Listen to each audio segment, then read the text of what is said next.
السلام علیکم ورحمۃ اللہ وبرکاتہ۔ اس ویڈیو کو پورا دیکھنا، بھائی نے بہت اچھی جانکاری دی السلام ہے۔ علیکم ورحمۃ اللہ وبرکاتہ۔ میں ہوں محمد خضر صدیقی، مدینہ منورہ سے آپ کی خدمت میں حاضر ہوں۔ آج میں آپ حضرات کو مدینہ منورہ میں واقع مسجد قبلتین کی زیارت کراؤں گا۔ مسجد قبلتین وہ مقام ہے جہاں پر تحویل قبلہ یعنی قبلہ کی تبدیلی کا واقعہ ہوا تھا۔ تحویل قبلہ یعنی قبلہ کی تبدیلی کا واقعہ اسلامی تاریخ کا بہت بڑا واقعہ ہے۔ ادھر پہنچ کر میں آپ لوگوں کو ساری چیزیں دکھاؤں گا، بتاؤں گا۔ اس سے پہلے تھوڑا سا آپ کو اس کا پس منظر بتا دوں، بیک گراؤنڈ بتا دوں تاکہ آپ کو آگے سمجھنے میں آسانی ہو۔ کعبہ جو ہے یہ آدم علیہ السلام کے زمانے سے ہی مسلمانوں کا قبلہ تھا۔ حضرت ابراہیم علیہ السلام نے اسے دوبارہ تعمیر کروایا، اس وقت بھی قبلہ جو ہے کعبہ ہی تھا، لیکن حضرت ابراہیم علیہ السلام کے پوتے حضرت یعقوب علیہ السلام کے زمانے میں اللہ تعالیٰ نے قبلہ بیت المقدس یعنی مسجد اقصیٰ کو بنا دیا تھا۔ اور اس کے بعد ایک بار پھر جب آپ صلی اللہ علیہ وسلم نے مدینہ ہجرت کیا تو اس کے دوسرے سال پھر سے اللہ تعالیٰ نے کعبہ کو ہی قبلہ بنا دیا۔ آپ کی جانکاری کے لیے بتا دوں کہ نبوت کے 10ویں سال اور ہجرت مدینہ سے 3 سال پہلے نماز فرض ہوئی تھی۔ آپ صلی اللہ علیہ وسلم جب تک مکہ میں رہے، آپ صلی اللہ علیہ وسلم نماز اس طرح سے پڑھتے تھے کہ خانہ کعبہ کے جنوبی سمت کھڑے ہوتے تھے جو رکن یمانی ہے، اور دوسرا جہاں حجر اسود ہے، ان دونوں کے بیچ میں کھڑے ہونے سے ایک ساتھ خانہ کعبہ بھی ساتھ ہوتا تھا اور سیدھ میں بیت المقدس بھی سامنے پڑتا تھا۔ جب آپ صلی اللہ علیہ وسلم مکہ سے ہجرت کر کے مدینہ منورہ تشریف لے آئے اور مسجد قباء تعمیر کی اور اس کے بعد مسجد نبوی تعمیر کی، تو یہاں بھی قبلہ جو ہے وہ بیت المقدس ہی تھا، کیونکہ یہاں پہ ایسا کرنا ممکن نہیں تھا۔ اس کی وجہ یہ تھی کہ خانہ کعبہ جو ہے وہ مدینہ کے جنوب میں تھا اور بیت المقدس مدینہ کے شمال میں تھا۔ اس لیے مدینہ ہجرت کرنے کے بعد تقریباً 16 سے 17 مہینے تک نبی صلی اللہ علیہ وسلم بیت المقدس یعنی مسجد اقصیٰ کی طرف ہی رخ کر کے نماز پڑھ رہے تھے، اور خانہ کعبہ جو ہے یہ آپ صلی اللہ علیہ وسلم کی پشت یعنی پیچھے کی طرف پڑتا تھا، اور یہ بات نبی صلی اللہ علیہ وسلم کو بہت گراں گزر رہی تھی۔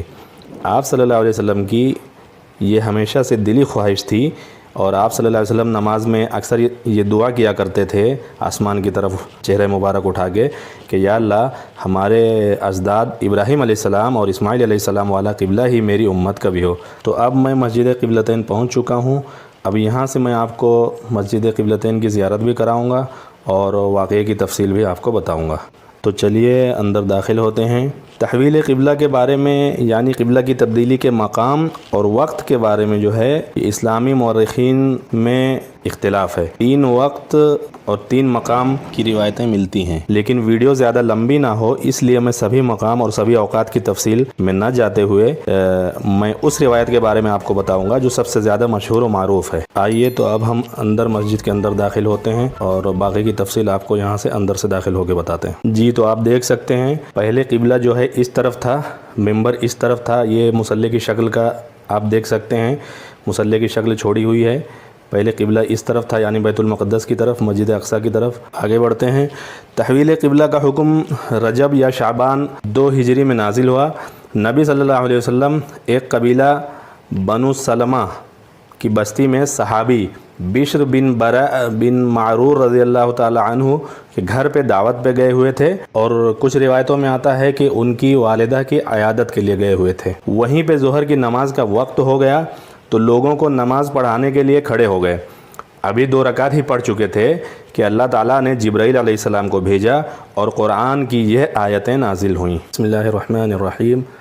قد نرى تقلب وجهك في السماء فلنولينك قبلة ترضاها فول وجهك شطر المسجد الحرام وحيثما كنتم فولوا وجوهكم شطره وإن الذين أوتوا الكتاب ليعلمون أنه الحق من ربهم وما الله بغافل عما يعملون، جس کا ترجمہ ہے اے پیارے نبی صلی اللہ علیہ وسلم، آپ کے چہرے کا بار بار آسمان کی طرف اٹھنا ہم دیکھ رہے ہیں، لو ہم اسی قبلے کی طرف آپ کے چہرے کو پھیر دیتے ہیں جسے آپ پسند کرتے ہیں۔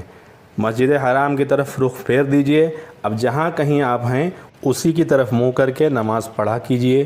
یہ لوگ جنہیں کتاب دی گئی یعنی توریت وغیرہ خوب جانتے ہیں کہ تحویل قبلہ کا یہ حکم ان کے رب ہی کی طرف سے ہے اور برحق ہے، مگر اس کے باوجود جو کچھ یہ کر رہے ہیں اللہ اس سے غافل نہیں ہے۔ یہ آیت نازل ہونے کے بعد اسی وقت آپ صلی اللہ علیہ وسلم اور آپ صلی اللہ علیہ وسلم کی اقتداء میں نماز ادا کر رہے تمام لوگ بیت المقدس سے مسجد الحرام کی طرف نصف دائرہوی شکل میں مڑ گئے۔ ایسا کرنے کی وجہ سے آپ صلی اللہ علیہ وسلم چونکہ سب سے پیچھے ہو گئے تھے تو اس لیے آپ صلی اللہ علیہ وسلم پھر چل کر آگے آئے اور ان کے پیچھے صحابہ، پھر ان کے پیچھے صحابیات نے بھی اپنی جگہ تبدیل کی، یعنی اس وقت تھوڑا ادھر سے ادھر کرنا پڑا ہوگا۔ غالباً اس وقت نماز میں زیادہ حرکات کرنے کی ممانعت نہیں آئی ہوئی ہوگی۔ تو تحویل قبلہ کی آیت نازل ہونے کے بعد مدینہ اور اس کے اطراف میں اس بات کی خبر عام کی گئی۔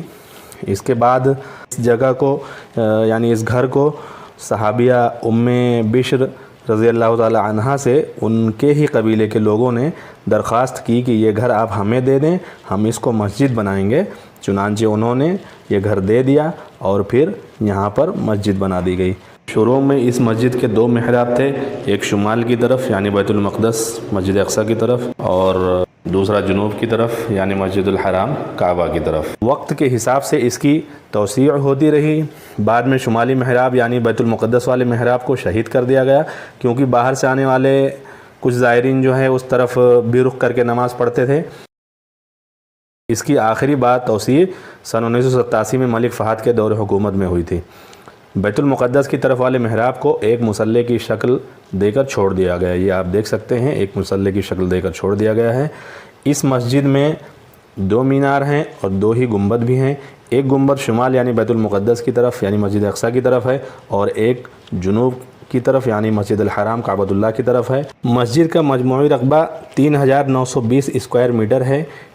اس مسجد میں 2000 نمازی ایک ساتھ نماز ادا کر سکتے ہیں۔ ایک بات اور بتا دوں کہ تحویل قبلہ اسلامی تاریخ کا بہت بڑا واقعہ تھا۔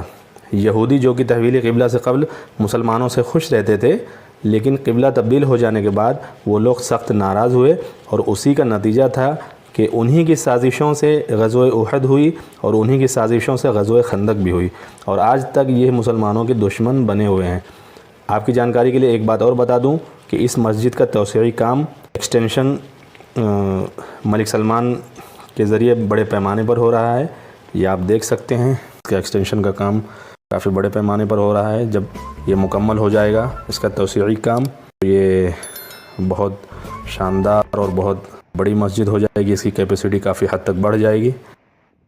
یہیں پہ آپ یہ قبرستان بھی دیکھ سکتے ہیں۔ اس قبرستان کے بارے میں آپ صلی اللہ علیہ وسلم نے ارشاد فرمایا تھا کہ اس قبرستان سے قیامت کے دن 70,000 ایسے بندے نکلیں گے جن کے چہرے 14ویں کے چاند کی طرح چمک رہے ہوں گے۔ اور دوسری بات آپ صلی اللہ علیہ وسلم نے فرمایا تھا کہ اس قبرستان سے زمین سے آسمان تلک نور ہی نور ہوگا۔ اس کی ایک الگ تفصیل ہے، لیکن اس تفصیل میں نہ جاتے ہوئے میں آپ کو مسجد قبلتین کی کچھ پرانی تصویریں دکھاتا ہوں۔ یہ پرانے وقت کی تصویریں ہیں۔ تو مغرب کی اذان ہونے ہی والی ہے۔ میں اب آپ کو مغرب کی خوبصورت اذان سناتا ہوں۔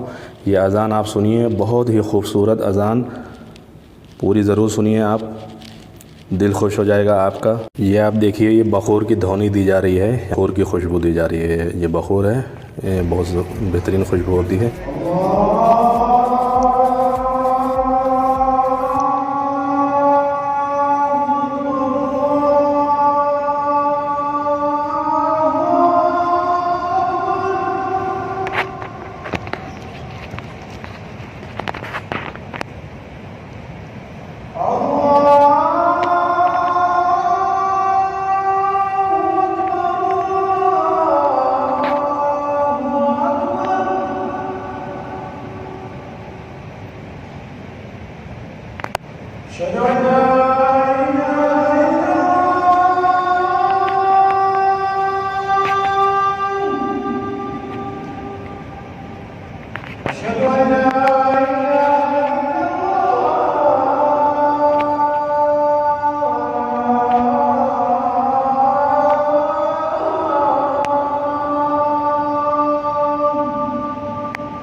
بس ویڈیو یہیں پہ ختم کرتا ہوں۔ تو امید ہے کہ یہ ویڈیو آپ کو پسند آئی ہوگی۔ اسی ہی ویڈیو آئندہ بھی دیکھنے کے لیے اگر آپ نے میرے اس چینل کو اب تک سبسکرائب نہیں کیا ہے تو سبسکرائب کر لیں، ویڈیو کو لائک کریں، دوسروں کو بھی شیئر کریں، کمنٹ کر کے بتائیں کہ آپ کو ویڈیو کیسی لگ رہی ہے۔ ملتے ہیں آپ سے اگلی ویڈیو میں۔ اللہ حافظ، مع السلام۔